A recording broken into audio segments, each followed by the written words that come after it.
Jim, you're on. Good. I appreciate the invite. I've heard a lot about most, and when Jim gave me a call and said, Jim, I'd like for you to talk about yourself, I said, yes. Of course, people think I'm mouth almighty, but I'm not going to say who that is. So basically, what I wanted to talk about is the life after a heart transplant, and showing that you have a lot of options. Now, whatever, and as you see here, the doctor and his staff can only give you a heart. The rest of your life is really dependent on you. So as you see, that we're part of Second Chance, and I speak about the lifestyle after heart transplant. Okay. Okay, let's see. Right from here, Jim. I'm working on it. The arrow's down the bottom? Oh. I said, work just a minute ago. There you go. This is a heart transplant group. If you see, they're all happy and so forth. And believe me, when we talk about a team, a family, that's exactly right. Because from the surgeon all the way to the doctors and all of the folks, they're just all key people. And when you go in there for that heart transplant, they let you go. Now the life is up to you. All right. That being said, I always say that there are many options for you. For an example, you may want to just hang around and play pool, or you may want to go fishing, play golf. Or maybe you want to dare and just jump out of a plane every once in a while, or just sit around and get fat or whatever you want to do. But so therefore, what that being said is you do have an option, because remember what has happened here. You just got a new life. You were at stage 4, no matter what we call it. If you didn't get the heart transplant, you would die. Right? We should underline the word retired, because a lot of people just have to go back to work. That is correct. But even at that, you still take on maybe a healthier life. You're right. Absolutely right. In my case, you're right. I was 65 at the time, and they gave me a 39-year-old and said, go and live for the rest of your life, no matter how long that is. Now, I take the health management extremely, as far as the health and fitness, that is my #1 priority, because I feel as though if I don't do what the doctors ask me to do, if I don't exercise, if I don't eat properly, things happen. So 4 days a week, I exercise. I go to the Health and Wellness Center 3 days, and also I'm at the Senior Center doing Strong Bones. That's a preventative measure on Saturdays. The next thing is socialization is very high, especially as a retiree, because most of us may have a tendency of saying, well, I just want to chill.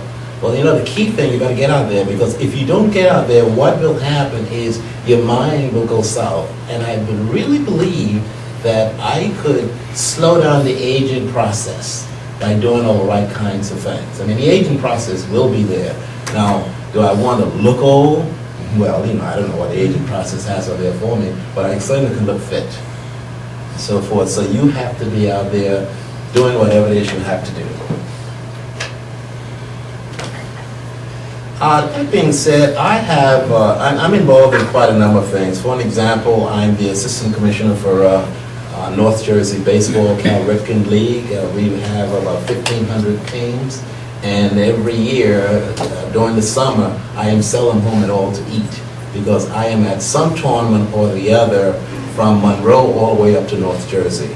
And believe me, that becomes a long night for us, because as assistant commissioner, you have to put down rules, because a lot of people will not abide by the rules. And pretty much that's the reason we're there, to make sure that all of these 1,500 teams actually they do what they're supposed to do. The other thing that I'm involved in is the senior center. I mean, I am at the senior center every day, because right beside where we live is the senior center. And because I'm retired, I can go there. I mean, I'm a member of the senior center. And what they also have me doing is being on the commission, not only for Piscataway, but also for the county, Middlesex County, because there are lots of senior issues, there are lots of senior things going on when it comes down to the various commissions. So I make sure that I'm available and go to lots of meetings. I am seldom home, believe me, and Lois will tell you that. I'm glad she is in that, too. That's right, yes. Since you can't say that. The other thing, too, is I am the Second Chance Kahneman University chapter president. I've been, I guess, the president for a couple of years. Prior to being the president right here locally, I chose to be the president of Robert Wood Johnson. But that being said, what happened there is because I didn't get my heart transplant from there, they felt as though I was not part of the group, not part of the team, not part of the family. So after 1 year, I stepped aside, and the team down here said, come on back home. So therefore, I've been with this team now for about 3.5, 4 years or more as the president. And as you know, that lots of things go on if you're the president of the support chapters, as Jim will tell you that, and most of you will know that. The other thing is, for many, many years, I guess I'm going on to my 17th year now with Piscataway Television, and that also has been my passion to be. I call myself a wannabe photographer, but I do a little bit more than that, and you will see that I'm part of the camera team, and believe me, it gets very cold out there when you take it, shooting football and so forth. You have cameras all over the place, and when you're up on those high areas, it's very cold. And the other thing, people want to get in your way, but we tell them, get out of my way, we're shooting this thing. The other thing is, as far as, I'm also a director. Right now, or the stage manager. I direct every show that we do because I'm retired.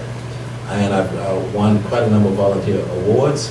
And when you're directing the show, basically, you're the ones who are telling them, hey, shut up, keep your mouth closed or you're going too far. I mean, we kid about it, but the key thing is you have to make that show go on. Now, most of these shows are taped. However, we have one live show, and that's the mayor's show once a month. And believe me, when you're taping a live show and it's going out there, you cannot make any mistakes. Oftentimes, we will get the wrong call come in because you could call there. And sometimes when the call comes in, if it's the wrong person, I've already said to the mayor, line number 1, Joe Blow. And suddenly, that Joe Blow is not who we thought it was, and I'll say, cancel, or cut. And what he will say, obviously we're having technical difficulties, call back please. So there are the kinds of things we run into, and it's a lot, there's a lot of fun, believe me. The other thing is that many times I'm in front of the camera, and believe me, because of those hot lights, I sweat like a pig. You're out there, and a lot of times when I'm directing, I will say to someone, I say, you know more about what you're talking about than your audience, but those butterflies are there, and just get those suckers to find the right formation. So, and that's the reason I try to calm them down and so forth.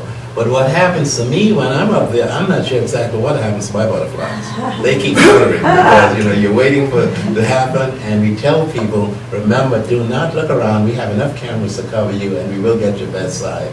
And if you notice, they haven't gotten my best side yet.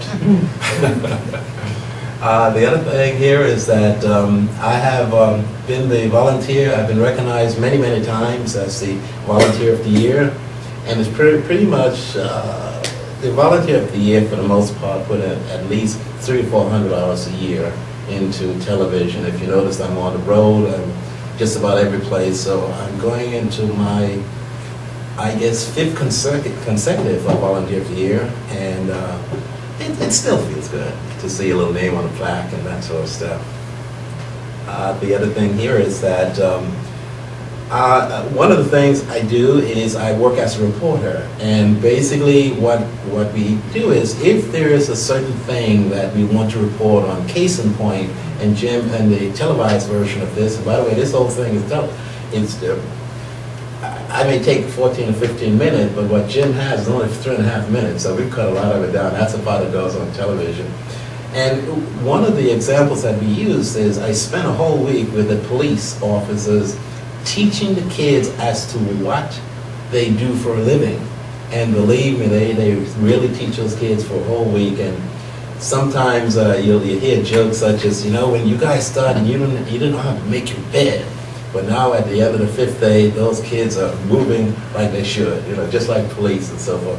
The reason for that, it gives them an opportunity. When you see the police around, they're not just out there for bad people. They're out there to make sure things are running right.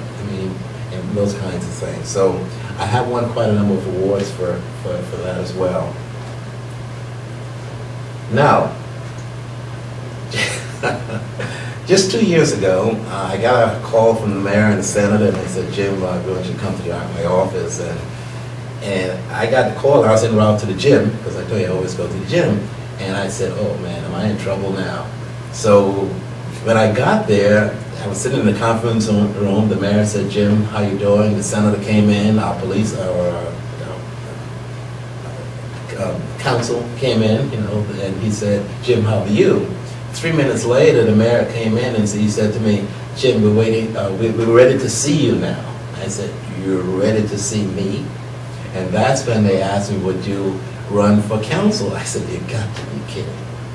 I said, what am I supposed to do? They said, we want you to do the same thing you're doing now, except you will be in a decision-making capacity, because you're out there with people. You know who they are, the seniors, the kids, as I indicated before.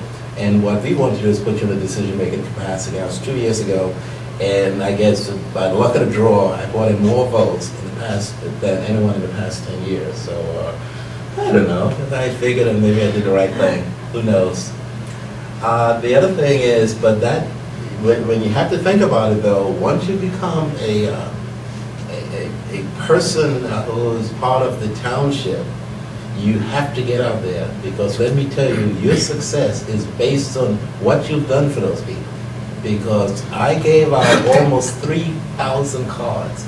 I get lots of cards in my home, lots of calls. By the way, they don't call my cell phone, because they don't ever give the township your cell phone. And believe me, they said, let it go to the recording, and you wait and see what they're asking, because they may be asking the wrong thing, and you don't want to answer it improperly. So what I will do, after I make a decision, listen to what they've said, and I said, okay, this is my decision. I'll call the mayor, I'll call our attorney, or I'll call the administrator and say, this is what just happened, and this is what I would like to say. And sometimes the mayor will say, by the way, Jim, that person just called me 10 minutes ago. And the reason people do that is they want to find the best, they want to find the best answer. Well, the best answer then is say, well, you guys don't know what the heck you're doing. So basically that's what happened, and we find people who will actually do that. Now, I have a passion, and my passion is photography, although I feel as though I give to my family, I give to the community and so forth, but it comes to a point I want to have what I call me time. And I believe everyone should have me time, something that you do for you. And I see my wife there, Lois, she was hanging out with me that day, I guess it was at a picnic, right? And so forth. Now, my me time, as indicated, is photography. I've been doing it for now some 30 years. And what I love to do about photography is I love to compete. I love to put on an exhibition. And I know it sounds like, wow, what is he doing? But I'm doing it for me. And now, that being said, Jim knows every month I will send him photographs of what I've competed with, because I compete on a monthly basis. And just recently, first time in 3.5 years, I won a first place. And by the way, I won the first place photograph here for you to see. First time in 3.5 years, I've gotten second prizes. I've gotten, I'm trying to get all together ribbon. I got a first prize, I've gotten second prize, I got honorable mentions, I've gotten highest numbers, which is a 9. But first prize, I said, yes. And by the way, if you notice, I'm still at about 7. First prize is right here. Oh, okay. Yes. Okay. And I'll get through this pretty quickly. I'm sorry? And that's on a monthly basis. Now, the county, what we do have is an annual competition for seniors. By the way, to qualify for senior, you have to be over 60, right? And you have people from all over Middlesex County, which you're talking about, like 22 towns and so forth. And let me tell you, we have fun. It's amazing how many people compete. And it's not just photography, only a few people actually in photography, but everything else, all of the various arts and so forth. So we have a good time. And hopefully I've said enough. And that's it. Are there any questions? Are you going to show us your... Yes, what I was going to show you is... Can you turn the light up for that? this, right, yes. This one here, I was at a meeting about, I don't know, a little over a month ago. And this lady, because I'm part of the Culture and Arts Committee, we always have a meeting at her house. And the reason for that, she likes to cook. She likes to bake cookies, and I always take a bottle of wine there, so since we're not one. So I saw this photograph, and I saw this Hungarian quilt. I said, wow, I like it. And it was on her table. And I said, do you mind if I take a picture? She said, sure, go ahead. And you know, quilts have these frilly things around. So I trimmed the frilly things over here, and I put my own backdrop. And I just got a first prize for that. And I said, oh, wow. Some of the other photographs which I have right now is the local churches, because the thing that I like to do as far as photography is concerned, I like architecture and I like nature. But if you're going to compete, you have to be able to take photographs of almost anything. So this was a second place, I believe it was. And you can see that this church, I've shot this church many, many times and so forth. Right now I have a Pincus that I've had now for I guess 2 years. Lois gave me it. It's a fairly decent one, but in my car I always carry 2 cameras around. Is it digital? Digital, oh yeah, absolutely, yes. Digital is, I've been digital now for about at least 7 years, you know, even when digital just started. So I just thought I'll just show you a few of the photographs and show you what my, okay. And I have a couple more that I will show you, which I won prizes for as well. And I did mention to you that I'm into sports, and one thing about being a commissioner, they allow you in the dugout. And remember when I told you we have rules? No one's in the dugout without a uniform. Well, they ignore me as long as I have my hat on or something like that. And I won a second place for this, I believe, and this has also been in the community, in the town hall and so forth, and exhibition and so forth. And one last one is I go to many parks, and Lois wants to make sure that I don't stay out too late when I'm in the parks. So this is a Colonial Park in Somerset County, and I love it. And by the way, sometimes, you know, you get the shot, you get the best shot. If you don't like something, you just tweak it up a little bit. You know, like the clouds. If you don't like this cloud, just put your own clouds in there.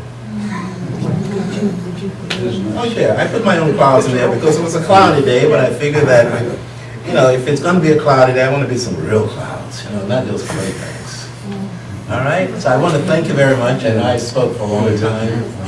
Did you want to run that other one you have there? These are 4. No, I'm sorry. The other thing you had me load up there. Yes, I'm not sure what that's a 3-minute. I don't know if it's going to work. Okay, it plays just fine. Hit escape. Yeah, escape. Upper left-hand corner. Yeah, over in the left-hand corner, yeah. Now down in the bottommost row. Can you see the cursor control in the center of the keyboard? I see it, yeah. The blue thing. Move that around till the cursor's on Jim presentation.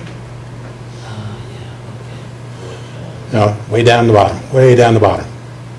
Come all the way down. Keep coming all the way down. Bottom row. Right, 3 over. Okay, 3 over. Gotcha. Keep coming. Keep coming. Keep coming. Keep coming. Keep coming. Now hit the enter key. Whoops. Enter key right there. Enter. Click, but didn't. All right, I'm sorry. Left click down the bottom of the keyboard. Left click on the bottom. There you go.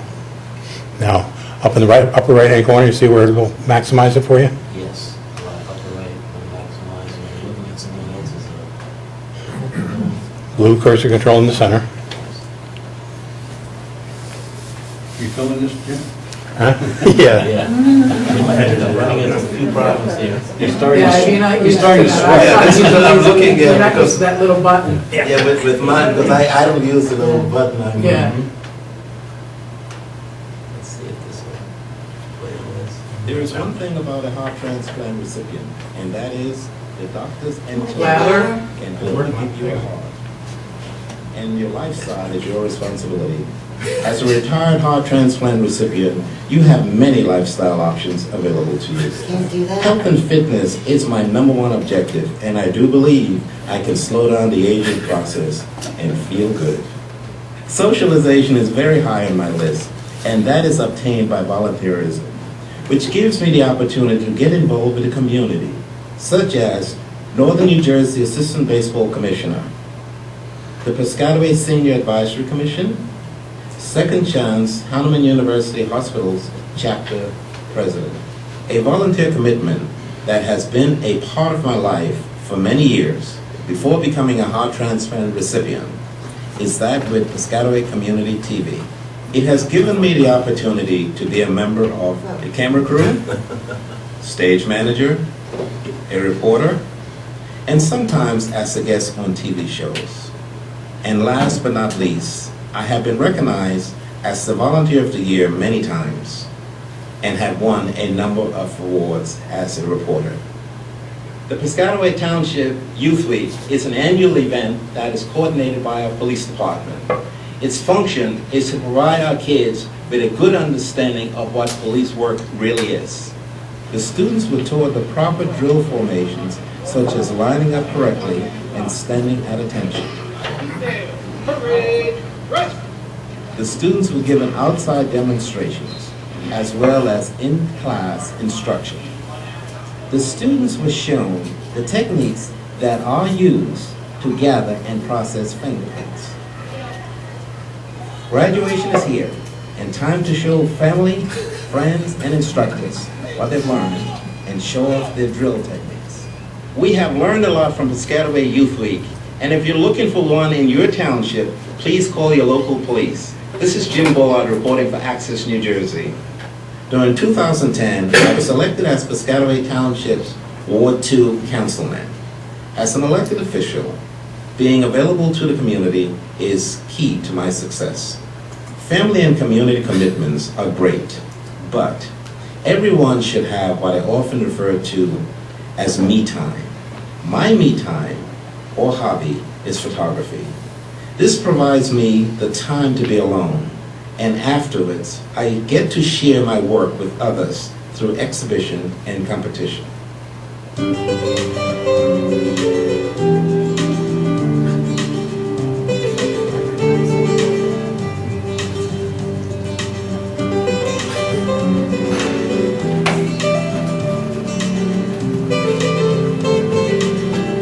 That's a television version. So I was going to say, what are you doing with that? It looks like it's like a promotion. No, He's running for president of New York. no, what happened is when Jim asked me to do it, I thought, and I work with my television studio and the editor, I said, let's run this. And, you know, by the way, and you see all these voiceovers here? I have to go into the studio and record my own voice. That's the reason you didn't see me. And when you're doing in order to answer your question, and I said, well, why don't I do a television portion of this? By the way, that particular one is over 14 minutes long, so we had to cut it a little bit.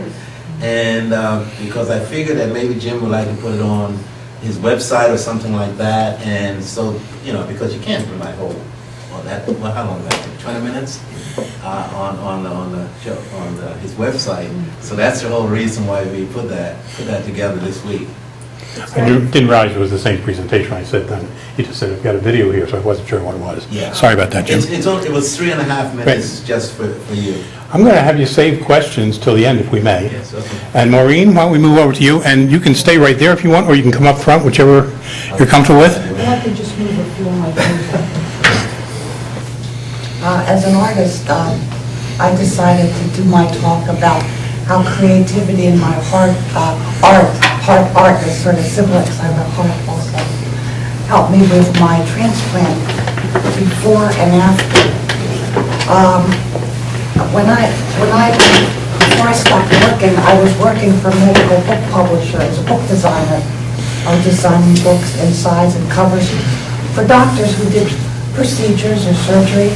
Little did I know I was going to be one of the procedures in the book when it's shot. Here's one of my covers. So when I stopped working, because of my illness, I I thought, what am I gonna do? How am I gonna fill my time? I'm gonna miss the continuity of going to work every day, seeing the people, socializing. So right away I thought, I can take art classes. So I lurched to the phone and I first called up Fleischer down in South Philly. And I started taking classes there. I started with many drawing classes. Then I decided, oh, I've always liked to study at the Pennsylvania Academy of Fine Arts. So then I went downtown and I started taking some more drawing classes. There's one of the lake drawing guys from down there.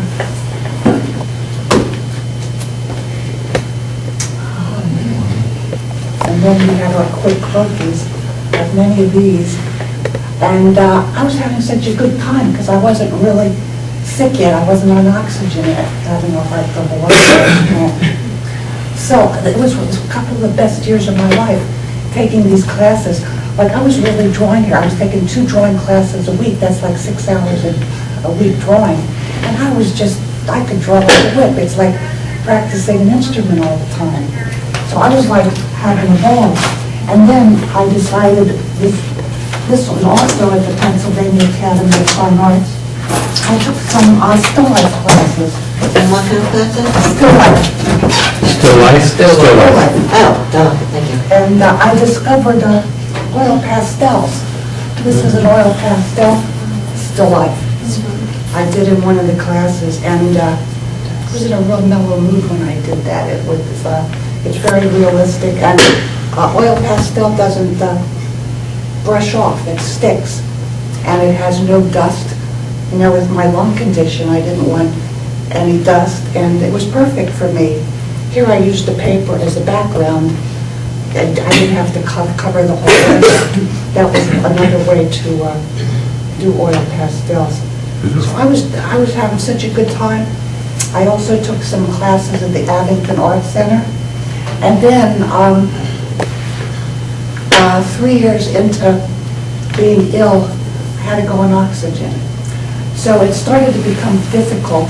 Take my oxygen tank, my portfolio, go down to Pennsylvania Academy Park, drag my stuff, even though they had lockers there, and it was too difficult. So then I found the Mainline Arts Center out around Haverford, and they have parking right there. They had handicap parking, and I started to go there, and that was great. I even had one class where another woman came in a wheelchair, and I felt good because she was, she was disabled too. And it was just great. I just had the best time doing my artwork. And as you can see, this is fine art compared to the commercial art I was in. This was the most fun I've ever had before, except when I was in art school. So, as I kept getting sicker, I thought, gee, this is a big picture I have at home framed. I started drawing pictures of lungs. So I would get my lungs, and I drew a butterfly above the lungs. This is as big as this oil pastel I have. So I have a couple of these. I also have a picture of 3 lungs on a clothesline with clothespins and butterfly, a little butterfly flying.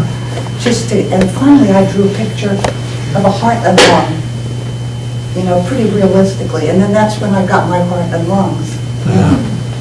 So, and I put down here on the side, it says Maureen's lungs, antibodies that match, and stuff like that. I can't read it because I don't have my reading glasses on. But my lung doctor has a copy of this picture, poster size, in his office.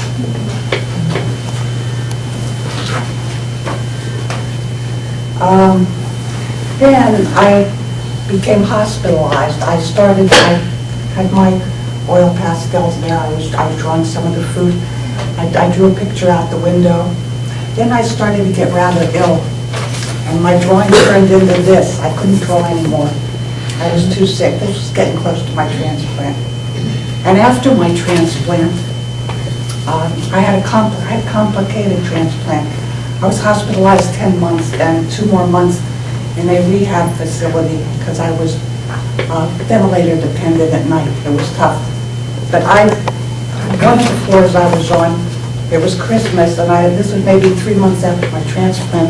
I thought I'd make these little Christmas cards for my friends.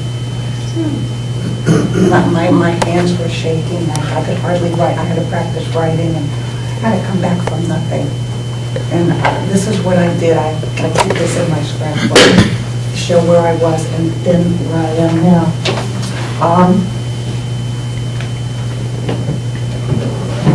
A few years ago, my kidney doctor and I were talking, and he said, he has about 7 of my photographs. I used to do photographs because it was easier when I wasn't feeling good or on my recovery. And I gave him 7 photographs for his office when he was at Penn. Then he moved to Hahnemann, and before he moved to Hahnemann, I had been working on a picture for him. In my mind, I saw these kidney beans, and I thought of bean plants, and I thought of a garden. So it was in my head, and I said, yeah, I want to do this picture, and he was all excited. So I started working on the drawing. It's a poster size, and I have a smaller version of it here. It's called Beans and Butterflies. Here are real kidney beans in a pea pod that's open, like a bean pod. And here, if you look closely, are kidneys sliced in half. He gave me some reference pictures to draw them. If anybody was to see it, you can look after it. And I sort of had to make this from scratch because it was in my head. So I used some photographs from some of my photographs and some butterflies from some of my butterfly books. It took me a whole year till I finally finished it. And right now it hangs over at 5 Feinstein over at Hahnemann in his waiting room. So about 3 years ago, I got a job teaching art at the Center for Journey's Way. It's for adults 55 and older in my neighborhood. We needed an art teacher, and I said, I can teach art. Well, the first year was rough because I had only had some classes at home with some of my friends, and I didn't know what I was doing. After the first year, it's a snap now, and I'm in my 3rd year. I teach drawing on Tuesdays and painting on Fridays. And I've really gotten close to the people. One of my students was in a sort of nursing section of his retirement community, and I would take him some art supplies, and I finally bought him his own watercolor tablet. I would visit him, and I really enjoy doing this. Right now, I'm working on a project. We're going to do a craft class for the people in the center. It's rather easy to do for them to make Valentines for themselves and maybe hang them in their window on a ribbon. And this is pretty easy to do. You just cut out 3 hearts and then you just fold them. So this is coming up, my project, my craft. And my art's really helped me through my whole life. You know, I did it up until I was sick, after I was sick. That's my reason for being. So that's been my purpose behind all this. Beautiful. Out of curiosity, where did you go to school? Yeah, College of Art. That was pre-computer days. There. Just by way of background, the reason for this particular topic tonight, one of the social workers over at Jefferson suggested that, you know, creativity for patients in recovery has been very useful in terms of getting them back. And I had hoped that she would be here to facilitate this, but she couldn't make any of the dates we could move it around to. So this is Liz Shore, who suggested the topic, and it's a powerful topic, as we see. And I want to comment, because what Jim said, my heart nurse said, I said, well, how often should I exercise a week? This was maybe the 2nd or 3rd year after my transplant, after I got a rehab. She said, I want you to exercise 6 days a week. That was grueling. I did that up until maybe 3 years ago. Now I exercise 5 days a week. And I'm better at exercising than my art right now, because that's my main goal. And it's a job. One of the things I found out about exercising is that if you go to a regular gym, you're pretty much on your own, which means that you see people there, you know, the muscular people and what have you. So that's the reason I chose to go to a wellness center Is that what you gym. Somerset Medical, and the reason for that is because all of the people there are there for the same reason. You go like classes from 11 to 12:30, from 7 to 9:30, you do in the afternoon. And what that does for you, sometimes I do not want to exercise, but the minute I get in my car, I'm going to see my friends. And that inspires me to exercise a lot. Well, because that's something I noticed, because pre-transplant and post-transplant, I was in a rehab facility with people that were, you know, your comrades, you talk. Yes. When I first went to LA Fitness, they were building the building in the Andorra Shopping Center, and they had a little office where they had a few pieces of equipment, and you go in there to get a flavor of what was going to go on. And I remember one day this young guy comes in, and he's on the treadmill, and he's going so fast, I started to get scared. It was noisy. It was unbelievable. And it took me, I had to get used to that. Now I'm fine, but you have these young kids coming in spandex, and I'm on the treadmills, and I'm flying, and it's a different atmosphere. I do miss that camaraderie. I've made a few friends, though. One woman I made a friend with, she wrote an article about me in the Chestnut Hill Local. Oh, really? Yeah. When was that? Janet Gilmore, of Gilmore's books. So I've met a few people. Most of them had gray hair. But these young kids, I think, it's like you don't exist with a lot of them from the night. But it was a real challenge to keep going there. Yes. Thank you, Maureen. The equipment. Thank you. Thank you very much. Okay. I'm Susan Pincus, and when Jim asked me to be part of the panel today, Jim knows that my passion is photography. And the way Jim described to me, he said, what has your transplant enabled you to do with your, follow your passion? And my story is a little different. I still work, so I don't have the luxury of a lot of free time. But with my transplant, I've been every now and then photographer as a kid. My dad was an excellent photographer, dark room in the house, portrait studio in the house. So I grew up around it, and I used to fool around and take pictures as I traveled. But I didn't travel for a long time, and I stopped taking pictures. I went away to school, got a job, now I was in my adult life. Anyhow, post-transplant, I got involved with Gift of Life. And at Gift of Life, there was another fella, and he used to bring his little point and shoot. This was just before digital.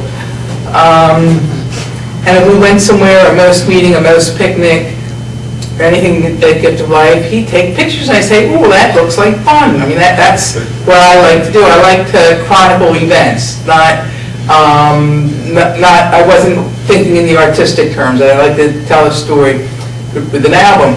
So I started bringing my camera, and then of course I got sucked in, digital camera up, point and shoot, and now I'm back to SLRs or digital SLRs.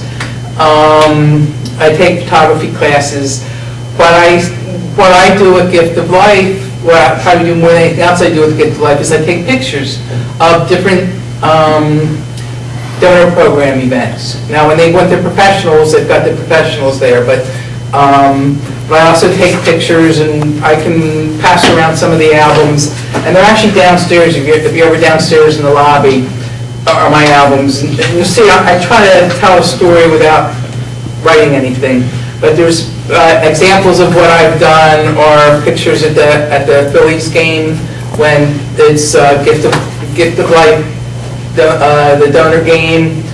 I've got pictures from the Dash. Each year I do an album, and I try to include everybody, even at a big event. But I try to get people in. I try to get them, looking good, and it's more like a newspaper snapshot than an artistic snapshot. I'm getting into that a little bit.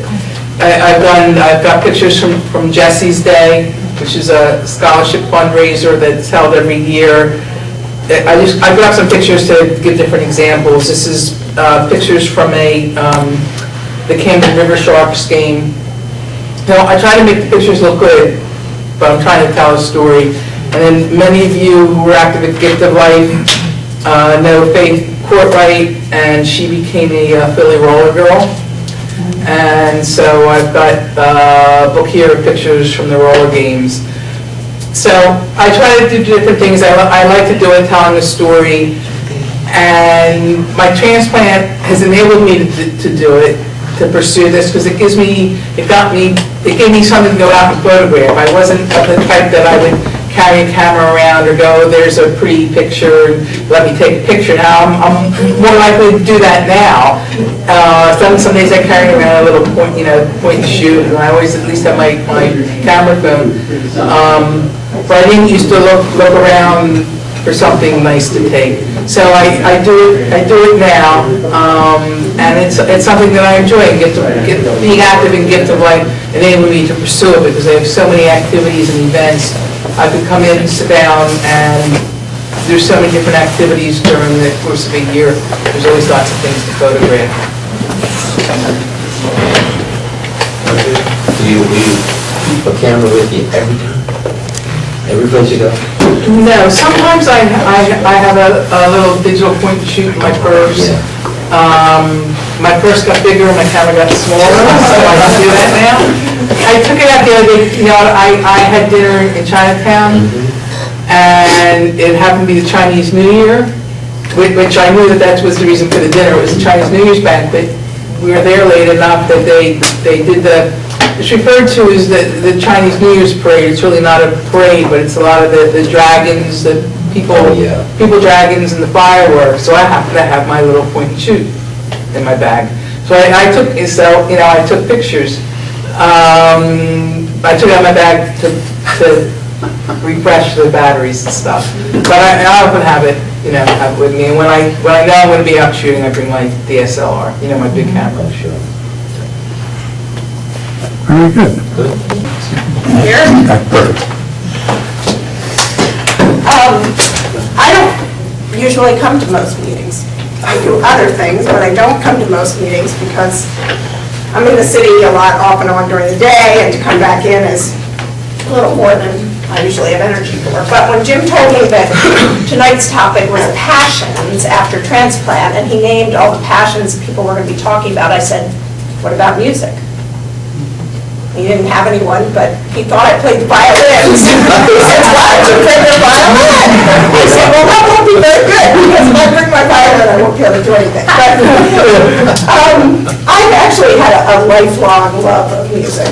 I grew up in a family where classical music was playing all the time. So, we heard it, we went to the orchestra, and when I turned 10, I told my mother I wanted to start studying flute. It was an instrument I was interested in. I'd heard Jean-Pierre Rampal play it, and so I decided that was my instrument. So I took lessons and continued actually through high school, through college. It was really more just something I enjoyed doing. I never thought that I would become a professional musician, and I won't be. Don't expect it. I'm not a professional, but it is always. Don't worry, we're not paying you anyway. So. It has always been something that has made me very happy. And I enjoy playing on my own, and I enjoy playing with other people. In 1992, after I gave birth to our second daughter, I became sick and found out that I was going to need a liver transplant. Actually, there was a lot of stuff that happened, but we ended up in Pittsburgh because they couldn't find a diagnosis for my liver failure. And I spent close to 2 months in the hospital. And as we all know, all of us who've been through transplants, there's a lot of noise in hospitals, but not a lot of music. So it became almost just a need. I felt very edgy most of the time I was there, and I expressed this feeling to my sister, and she said to me, well, maybe I could help you. And she showed up the next trip out, because she was driving out every few weekends, with a tape player. This is 92, remember? And several different cassette tapes. From that point on, I was happy. I wasn't happy to be there, but at least I was happy and I could relax a little. My favorite tape while I was there was Phantom of the Opera. Oh, yeah. And I still remember, and you know, it hasn't been that long, but I remember after my transplant, being in the ICU, and she had brought these two little speakers that attached to the cassette player, and I turned that music up so loud that the nurses and the doctors came in and said, you know, not everyone wants me. I don't care. I don't care. But I kept listening to it, and it did help. When I was leaving the hospital, I realized that I hadn't been actually playing my flute for quite a few years because I had been working and then I'd had children, and you know, the way things go, you can't keep up with everything. But I decided that I really needed to get back to playing the flute. So when I returned to the Philadelphia area, I looked around and actually found a music school locally where I started studying again. And I've been studying since then, off and on, playing with other adults, many of whom are retired, but some people who work and we meet in the middle of the day. And I enjoy playing, and I still get as much pleasure out of playing by myself in my own house as I do performing for other people. My passion for music has extended beyond my own playing, though. I have become involved with a school where I take lessons. I'm on the board there, and I've also become involved with a program in Chester called the Chester Children's Chorus. As we all have heard and we all know, Chester is a very poor area, and many of the children there are suffering because they're not getting any of the things they should be getting, including education. And as you may or may not have heard, the school district is bankrupt and they may be closing all the schools. And about 19 years ago, this gentleman who was a professor at Swarthmore College started this chorus for children of Chester because he had benefited from a program in Newark, New Jersey for similar children. And he has committed himself to developing this program. The program started with 9 students from Chester. It now has 120.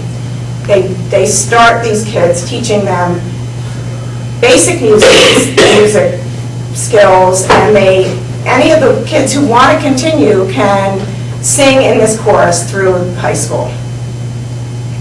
I'm very passionate about that, as well as about my flute playing. So now, because Jim told me I had to bring my flute, I'm going to play something for flute alone. I'm going to play You wouldn't bring the violin, so. I'm going to play Syrinx by Claude Debussy, and I'll just play it. Okay. Don't expect it to be professional.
That sounds well.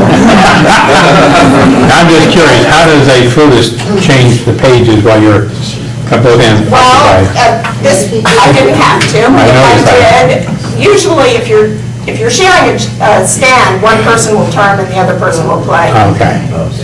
If you're playing by yourself, you usually make copies of the page that you would turn so that you have it all spread out, so you don't have to Nice, nice. Very nice. Very Very good. nice. Did you know how to read music before you started playing at the age of 10 or taking lessons? That was part of the whole thing is learning to learn to process. read. Yeah, yeah. But you know, we have, at the school where I'm involved, we have adults who come in and are learning instruments. You know, it's not something, a lot of people think, oh, if I didn't learn this when I was 5, for, you know, a youngster, I won't be able to learn now. But that's really not true. I think it's just. So they're learning to read music at Yes. that age, you're not just playing by ear or anything like No. that? Right. Okay. I have a question for everyone, if I may. Being that we're organ transplants, do you all feel as though you have a passion for something that you didn't have before that organ transplant? In other words, it's something that you just enjoy doing it. I call it me time. I mean, I'm just asking the question. About 4 or 5 years ago, I needed to move in space, so I took dancing lessons. I never did that before, up the street. And I was in this recital, it was a trip. That was something you wanted to do? Well, and for me, even though music has been a passion for my whole life, I would say health and fitness has taken a higher priority than it did before. I mean, I really didn't, you know, I used to walk, I used to swim, but like you said, you know, you feel like if you have a new organ, a new lease on life, you know, you should take care of it and put off the aging process. That's what I always say I to did people. no physical exercises before I got my heart transplant. Nothing. Well, one thing I was going to say, I mean, I don't think that he was interested in physical exercise before. I mean, aside from what, he didn't have the energy, it was all he could do to go to work. And then finally, he wasn't even able to carry his briefcase. He had to put it on one of those pole things and take the elevator up on flight. He just didn't have the energy for anything. So now he's all over the map. I don't know how you find the hours in the day to do what you do. Well, one of the things I do, I don't have too many honeydews. I leave the honeydews for her. So, actually, what I do, though, unless I come to Philadelphia and I come down here at least once a month, I schedule what I call a nap time in the afternoon every day. I will come home, I will take a nap, and go back out again, unless I'm out of town. I do that religiously. Let me ask you a favor, if I may. Just because Sal joined us late, and Sal's a heart recipient from over at Hospital University of Pennsylvania. What year was it? Originally from Temple. Originally from Temple? 1990. 1990? Yeah, it's been 20 Wow. years. Right, great. Just go around the table quickly. Ramona? Ramona Howard, liver, stomach, pancreas, and small bowel. She's got your best numbers at least. Elizabeth, what'd you get? I had a liver transplant in 1992 in Pittsburgh. Maureen? Heart double lung 10 years ago, HUP. Heart, 2002. Kidney, pancreas. Oh, Barbara. I'm Susan, kidney, pancreas, 1998 at HUP. Jim Bullard, heart transplant, 2006 at Always for Jim's wife, support system. Bob Kelchner, kidney transplant. My wife gave me my first transplant in '92, and our daughter gave me my second one in '08. Sue, donor at HUP. Okay. I followed Susan Bruzina for Temple, Hahnemann, HEP now. As long as she's staying in the East Coast, I will follow her. Well, we actually have talked about that a little bit, I think, at one of the meetings, not the most. That's when somebody says, where's the best program? You say, well, the thing is, where's the team that used to be when you're talking from, right? Well, when I had my transplant, the biggest one was Temple. Right. Yes. And HUP, I think, did 5 at that time. Temple was in there, I was number 156, so they did at least 100. So I went with experience. I figured Temple would have been the one. And the same thing went for me, where I went to Pittsburgh because in '92, there were hospitals doing liver transplants, but they couldn't come up with a clear diagnosis, and Pittsburgh was the place where they took all the strange cases. Nice to know. Jim, Bob was about to say something. Yeah, I want to say about our passions. Oh, Bob, wait, if you're going to talk about your passion now? No, Oh, because I wanted to capture that too. No. Okay, go ahead.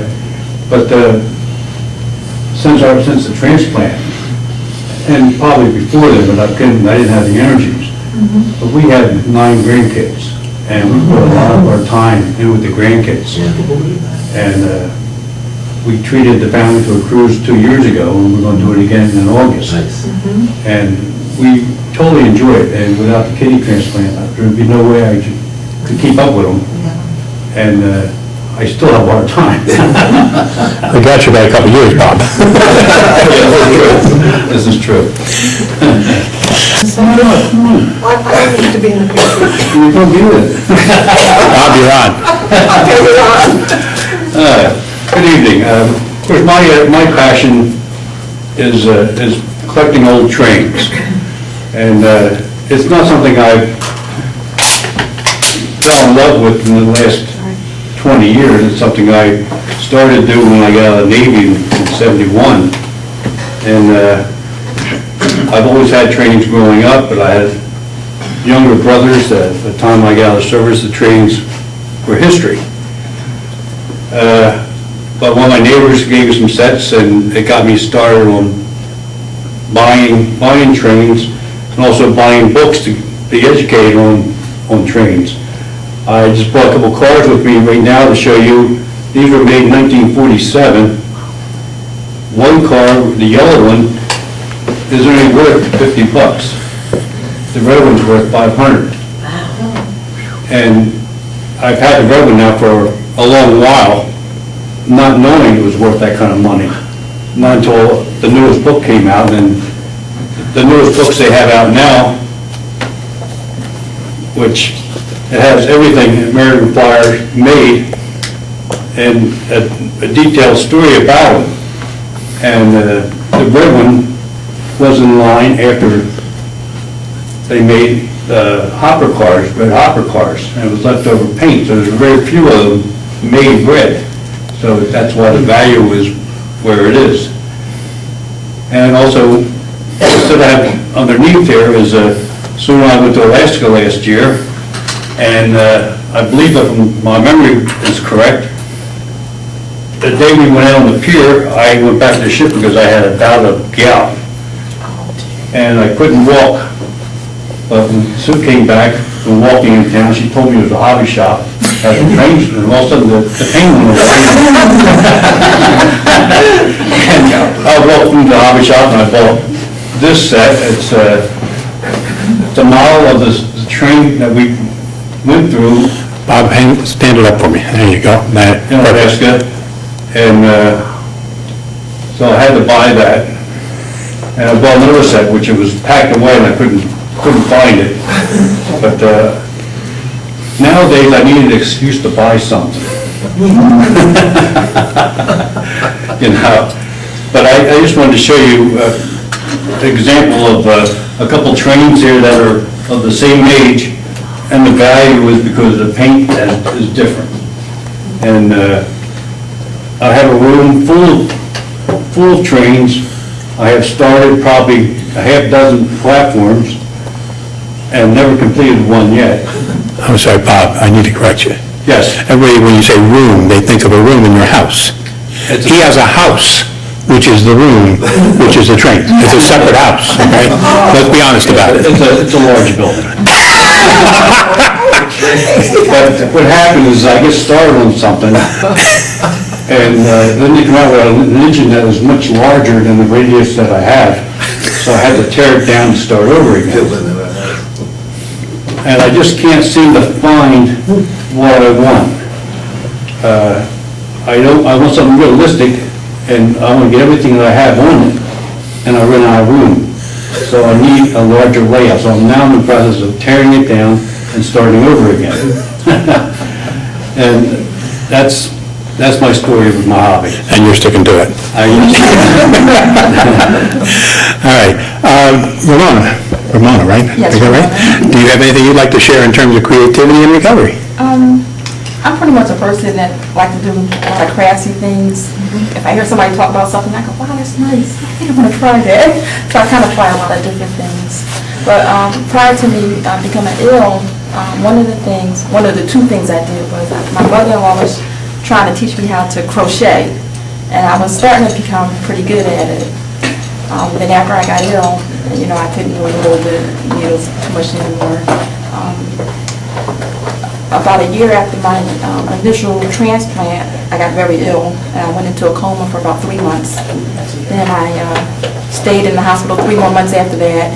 When I came out, I didn't have good coordination, and I wanted to crochet again. So my husband was watching television, and he saw the Nifty Knitter, it's called. And he went and bought it for me, and it's a loom. And so when he bought that, I was like, that's for babies. I said, no, that's for babies. And he said, just try it. And I started with that, and I became so good at it, and I just enjoyed it because it gave me good control. I was crocheting hats and scarves for everybody. Every time somebody came to our house, my husband would say, don't tell her you're cold. She's going to knit one for you before you leave. I was knitting while we were talking. Don't, just a little while, keep talking. So that became more of a passion for me. So now I crochet a lot of hats and scarves, and send them to the women's shelter, which our church supports. And any group that comes along and says they need some donated items, I start crocheting and knitting it all. So I really enjoy that. Cool. My other passion is baking. I worked as a surgical scrub nurse prior to being ill, but I always baked on the side, and I enjoyed it. I would make dessert trays. And so while I was sick, I couldn't really cook or anything. And in fact, this past Thanksgiving was the first time in 7 years that I prepared my family's Thanksgiving meal. And I was able to bake.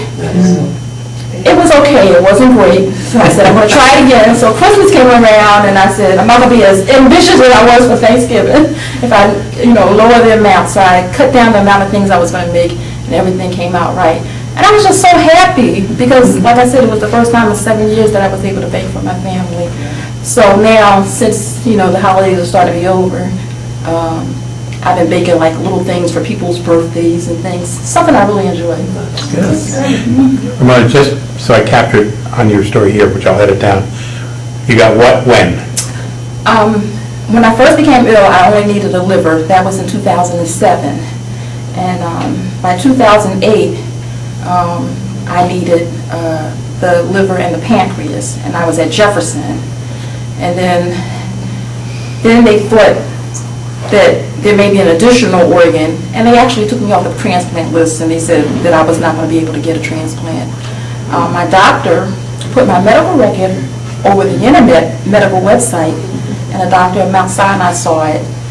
They had me sent up there to Mount Sinai, and in 2009 I received a liver, stomach, pancreas, and small bowel. And they removed my spleen. They didn't transplant it there. Was there an immediate cause for all of this? My diagnosis was primary sclerosing cholangitis as a result of taking methotrexate for rheumatoid arthritis.